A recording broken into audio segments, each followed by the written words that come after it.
നിങ്ങളുടെ favourite shows ഇനി ഒരിക്കലും മിസ്സാവില്ല. ഇപ്പോൾ C5 കാണും നിങ്ങളുടെ ഫേവറേറ്റ് ഷോസ് തികച്ചും സൗജന്യമായി. ഒരമ്മ മകന് കൊണ്ടുപോയി കൊടുക്കുന്നത് വിഷമാണോ രാഘവേട്ട?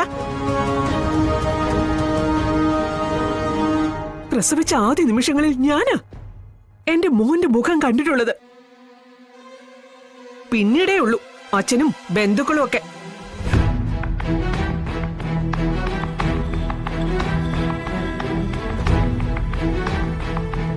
ശരീരം പൊട്ടി വേദന അനുഭവിച്ച ഒരമ്മയും സ്വന്തം മോന് വിഷം കൊടുക്കില്ല. ഒരമ്മയ്ക്ക് സ്വന്തം കുഞ്ഞിനോടുള്ള വികാരത്തിന്റെ ആഴം മനസ്സിലാക്കണമെങ്കിൽ നൊന്ത് പ്രസവിക്കണം.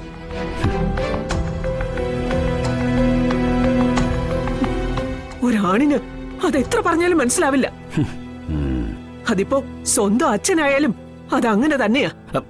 അയ്യോ അമ്മേ തായേ, മതി മതി മതി ഈ മൈതാന പ്രസംഗം. പ്രസവിക്കുന്ന അമ്മയെ പോലെ തന്നെ ജനിക്കുന്ന കുഞ്ഞുങ്ങൾക്കുമുണ്ട് വേദനയും വികാരവും എല്ലാം. 10 മാസം ചുമന്ന് പ്രസവിച്ചെന്ന് പറഞ്ഞേ അത് പറഞ്ഞ് സ്ഥാപിക്കാനുള്ളതല്ല, പ്രവൃത്തി കാണിക്കാനുള്ളതാ.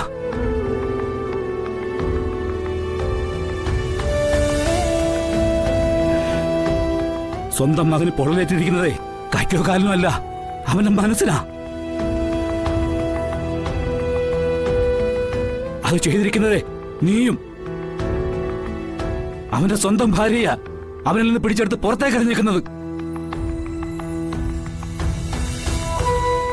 ആ മുറിവ് ഏത് മരുന്നിട്ടും എന്തു മോരം വെള്ളം കൊടുത്ത് ഉണക്കാന്ന നീ കരുതിയിരിക്കുന്നേ? അവനെ നീ നൊന്ത് പ്രസവിച്ച പോലെ ഈ നെഞ്ചിലും തോളിലിട്ട് വളർത്തിയ ഈ അച്ഛൻ ചോദിക്കും ചോദ്യ, നീ ഉത്തരം പറഞ്ഞാ മതി. ഇപ്പൊ ഈ പ്രസംഗം നടത്തുന്നത് രാഘവേട്ടന്. ഞാൻ പറഞ്ഞു കഴിഞ്ഞു, ഇവൻ ഈ കൈ പൊള്ളിച്ചതും വേദന അനുഭവിക്കുന്നതും സ്വന്തമായിട്ട് ചെയ്തതാണെന്ന്. സ്വയം കൃതാനാർത്ഥം എന്ന് പറയും.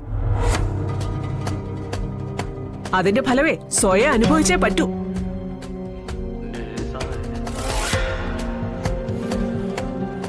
പിന്നെ ഇവന്റെ ഭാര്യയുടെ കാര്യം, അത് ഞാനിവിടുന്ന് ഇറക്കി വിട്ടവളല്ല. ഈ നിൽക്കുന്ന കാർത്തികയ. ഇവൻ താലിയും മാലയും ചാർത്തി ഇവിടെ വിളിച്ചോണ്ട് വന്ന് സ്വന്തം ഭാര്യയാണെന്ന് നമ്മളെ പരിചയപ്പെടുത്തി തന്ന പെൺകുട്ടി. അല്ലെന്ന് ഇവൻ പറയട്ടെ, അപ്പൊ പറയാം ഞാൻ ബാക്കി. അമ്മേ മതി, നിർത്ത്. എന്റെ പേര് പറഞ്ഞ് പോരടിച്ച് മതി.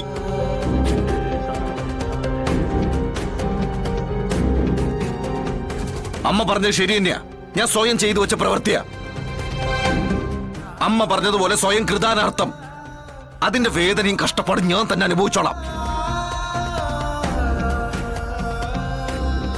അച്ഛനും അമ്മയും പ്രസവിച്ചതിന്റെയും തോളി ചുമന്നതിന്റെയും കണക്ക് പറയുമ്പോ മക്കൾ അനുഭവിക്കുന്ന ഒരു മനസ്സന്തോഷം ഉണ്ടല്ലോ, അതങ്ങോട്ട് ഉള്ളിന്ന് നീര് പൊട്ടി കണ്ണിക്കൂടെ ഒഴുകാൻ തുടങ്ങി എനിക്കിപ്പോ.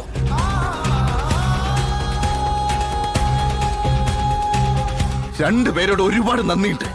എന്നെ ജനിപ്പിച്ചതിനും ഊട്ടി വളർത്തിയതിനും ഉടുപ്പും പഠിപ്പും എല്ലാം തന്നതിനും.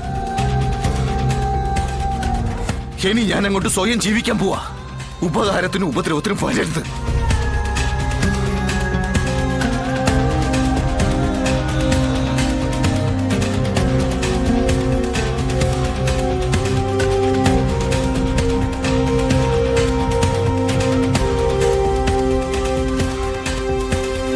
ഡൗൺലോഡ് ചെയ്യൂ C5 ആപ്പ്. കാണൂ എല്ലാ എപ്പിസോഡുകളും സൗജന്യമായി.